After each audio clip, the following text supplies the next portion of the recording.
COVID-19, current and upcoming grant programs for fruit and vegetable farmers. And I am Elizabeth Higgins, Extension Specialist in Ag Business Management with the Eastern New York team.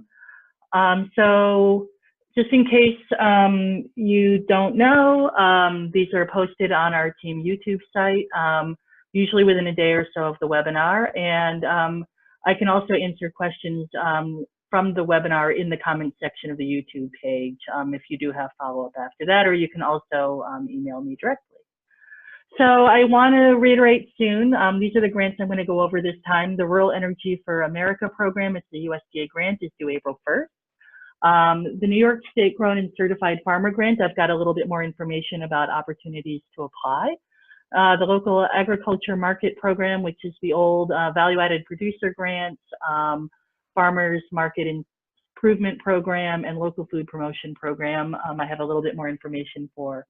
So these are all ones that you should be paying attention to this spring. The Rural Energy for America program, if you don't know, it's to put in renewable energy systems and energy efficiency upgrades to farms and rural small businesses. It has both a grant program and a guaranteed loan program. And so if you are an ag business that has at least 50% of your gross income coming from agricultural operations, you can apply for these funds. Or if you're a small business in a rural area, rural being less than 50,000 people, you can also apply for these funds. The grant will give you a maximum of 25% of the eligible project costs. The maximum grant for an energy system would be $500,000, so that would be a $2 million project, and the maximum grant for an energy efficiency system would be $250,000, so that would be a $2 million project. $100,000, a $1 million project, I'm sorry, my math in my head is not that great. And you can get combined grant and loan funding for up to 75% of the total eligible costs, and then you would need to come up with that other 25%. These are really useful grants. I've known several growers who've applied for them. I've known maple producers who've used them for reverse osmosis systems. You could use them for lighting upgrades. You could use them to put in a solar system, upgrade your cooler systems and stuff. So it's a really useful grant. And for especially growers in our region, there is a small project track. If you're applying for 20,000 or less in grant funding or a project of 20,000 or less, there's an expedited application process and allocated funding. So if you're interested in this, it's a little bit late right now. Usually it opens, the deadline for small projects is also in October. So if you miss this deadline, you can, and you have a small project, you could plan this season and apply for an October deadline. But you would talk to your USDA Rural Development office in New York. That would be, I believe, in the Syracuse office. So anyway, that's coming up. So New York Grown and Certified, I actually served on the grant review committee for the first round in the Dutchess County region. So I've got a little bit more information about this project this month. And this is a state grant to help farmers meet the food safety standards that are necessary for them to participate in the New York State Grown and Certified program. So you either have to be a New York State Grown and Certified program participant, like currently enrolled, or be applying to be in the program. So you should find out more about that if you're interested. You would have to, also in order to be in the program, you have to do a Tier 2 Ag Environmental Management assessment for your farm, and you would go through soil and water for that. And then in order to be grown and certified, you have to meet certain food safety protocols for your industry. And this is what specifically this grant is designed to help you with. And then you have to be able to get into the program. And then you would have to be able to stay in for 5 years after receiving funding or pay back the funds. You can apply for up to $50,000 in grant funding, and then you have to provide at least a 10% of the project cost in cash loans or other grants. But this is really new. This is something that I learned at the review. The state has determined the grants that you're applying for have to have a very strong food safety purpose. The primary purpose of the grant can't be to enhance your business or be more economically viable. It really has to be addressing something that either through expansion or in order to get into the program is a real barrier for you to meeting the needed food safety purposes, food safety standards. And so, you know, we saw some applications from people where they were asking for something that had some food safety benefit, but also you could see had a significant either efficiency or labor reduction or other type of benefit. And while those may, you know, those were sort of a gray area in some cases as to whether they were eligible or not. So really focus on identifying something, or if you're writing an application, really identifying how this will help you, you know, meet some standard in food safety that you have trouble addressing right now. So right now, if you are in the northwestern part of my region, Fulton, Montgomery, Oneida, Otsego, Schoharie, they have quarterly deadlines for the grant program. So they are actively taking applications and they review them quarterly. If you are in northern New York, Jefferson, Lewis, St. Lawrence, Clinton, Essex, Franklin, they take applications on a first come, first serve rolling basis. So you are welcome to apply in those counties also. They will assess your application and they will determine whether or not you're eligible. If you're in the Capital District, they're not taking applications now. So Albany, Columbia, Greene, Rensselaer, Saratoga, Warren, Schenectady, Washington, those are administered by Hudson Valley Agribusiness Development. On their website, they said that their next round will be in the late fall of 2019. So that's when you would tend to see another request for applications.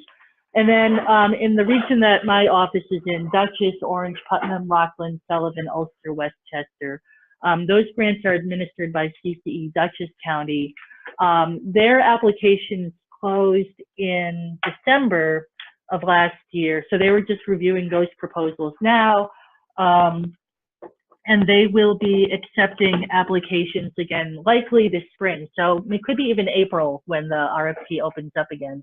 So you should definitely keep an eye on, if you're in those counties, you should keep an eye on their website because it could come fairly soon. They were definitely talking April, maybe May for another round to open up.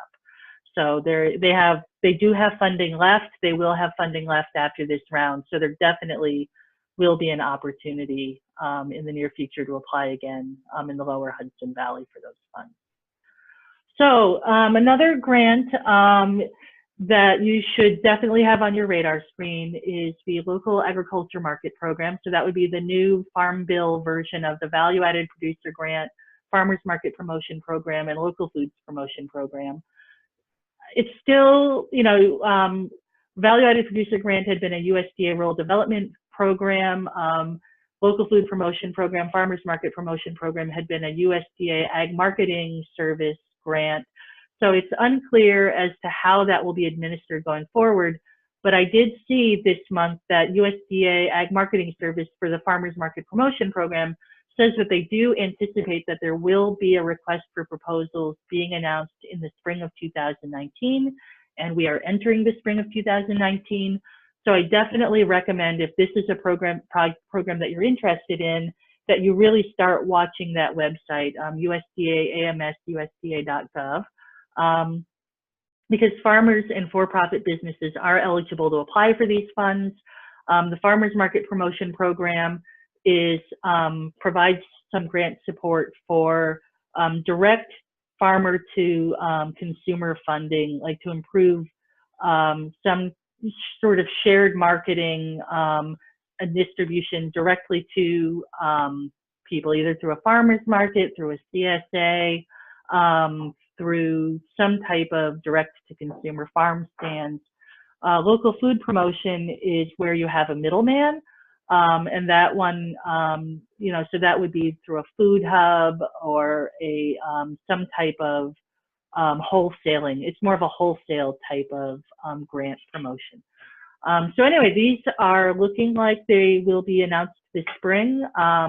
And so definitely keep an eye out. I don't have any more detail than that as to how the Farm Bill may have changed that, but there is definitely a $50 million a year in mandatory funding for these three programs together, so there will be funding available. So these are programs I talked about last month that don't have any deadlines. Cornell Small Farms Program does have the Farm Ops scholarships.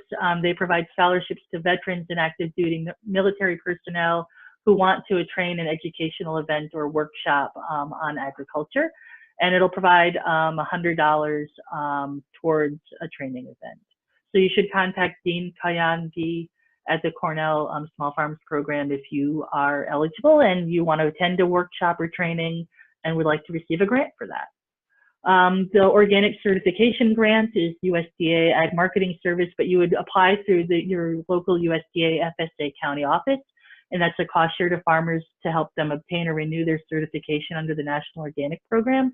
And you can receive up to 75% of your certification costs, up to $750,000 per scope.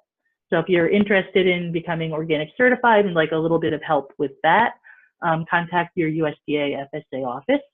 And then finally, Ag and Markets also is part of helping to promote Grown and Certified. There is one of the criteria is to receive GAPS funding, Good Agricultural Practices. And so they help growers receive GAPS certification. They will reimburse growers and handlers the cost up to $1,000 of GAP or GAP audit and the cost of water testing. You can get reimbursement twice, according to their website. So you can go through 2 audits. But if you've received the reimbursement more than twice, then you're not eligible. So it's not like every single time you might go through an audit, it's 2 times you can receive these funds. And then finally, EQIP, the Environmental Quality Incentives Program, USDA NRCS. It's a program that provides technical assistance and cost share to implement priority environmental practices. So this was reauthorized, and the actual funding you receive varies by the project and its contribution towards environmental improvements. But one thing that's new compared to last month is the EQIP rankings and prioritizations for 2019 is available on NRCS's website. So if you're interested in this program, you can go to NRCS and you can see how this year they are, like what they will fund and how they are prioritizing, what kinds of practices are a priority for New York and for the regions that you're in. So this is, and then if you see something that's of interest to you, I would call your NRCS office. You'll have to go through a planning project. It's not a fast turnaround grant, but for a lot of growers in our area, it's paid for things like high tunnels, for some seeding, for cover crop assistance. It can be a really useful program, and it helps to sort of build that relationship with NRCS, which can be an ongoing source of technical assistance and cost share for environmental practices. So definitely look at the rankings, and if you're interested in something like a high tunnel or improved irrigation systems or things like that, more water efficiency, you might want to look to see what EQIP's got going on this year. Related to EQIP is AEM, Agricultural Environmental Management. This is a criteria to be New York State Grown and Certified, but you don't have to be New York State Grown and Certified to participate in this program. It's a voluntary program that provides financial and technical assistance to producers to address issues on their farm. And the focus for this program has tended to be on water quality improvements. So it's a rolling application. It's tied to the completion of a plan. And as we talked about earlier, you have to have a Tier 2 plan in order to even be New York State Grown and Certified. And you would apply through the county soil and water conservation district to complete your plan. So I would give your county office a call, and if you're interested in this, and find out how this can be of assistance to you. So that's really all I have this month. Not much is new. It's just that some of the programs are looking more like they're going to be announced soon. So if you're interested, you should have heightened awareness about them. And if you have questions, let me know. And otherwise, I will see you all at the end of April for the April grants management.